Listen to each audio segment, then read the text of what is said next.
কদিন আগেই ৯০০ গোলের মাইলফলক স্পর্শ করার পর ১,০০০ গোল করার কথা বলেছিলেন রোনালদো। ৪০ ছুঁই ছুঁই রোনালদো এ লক্ষ্য শেষ পর্যন্ত পূরণ করতে পারবেন কিনা তা নিয়ে এখন যত জল্পনা-কল্পনা।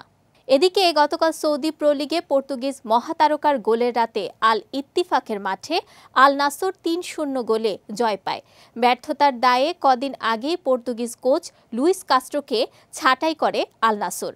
গুঞ্জন রয়েছে বাজে পারফরমেন্সের পাশাপাশি কাস্ট্রোর উপর আস্থা হারিয়েছেন রোনালদো নিজেও, যে কারণে তাকে সরিয়ে এসি মিলানকে সিরিয়া জেতানো পিউলিকে নিয়ে আসে আল নাসর। নতুন দায়িত্ব নিয়ে শুরুটাও দারুণভাবে করেছেন ইতালিয়ান এ কোচ। তার অভিষেকের রাতে ৩৩ মিনিটে পেনাল্টি থেকে ম্যাচের প্রথম গোলটি করেন রোনালদো, যেটি এ মৌসুমে প্রো লিগে তার তৃতীয় গোল। সব মিলিয়ে জাতীয় দল ও দেশের হয়ে এ মৌসুমে রোনালদোর গোল ৮ ম্যাচে ৭টি, সঙ্গে আছে ২টি অ্যাসিস্টও। ২৫০টিরও বেশি ডিজাইন অপশন নিয়ে ওয়ালটন স্মার্ট ফ্রিজ, বোঝে আপনার প্রয়োজন। এদিন ম্যাচে গোলের পর রোনালদোর গোল সংখ্যা এখন ৯০২টি, অর্থাৎ ১০০০ গোল থেকে CR7 এখন আর ৯৮ গোল দূরে রয়েছেন। তবে যে ছন্দে রোনালদো গোল করে চলেছেন তাতে ১০০০ গোলের মাইলফলক ছোঁয়া তার জন্য একেবারে অসম্ভব নয়।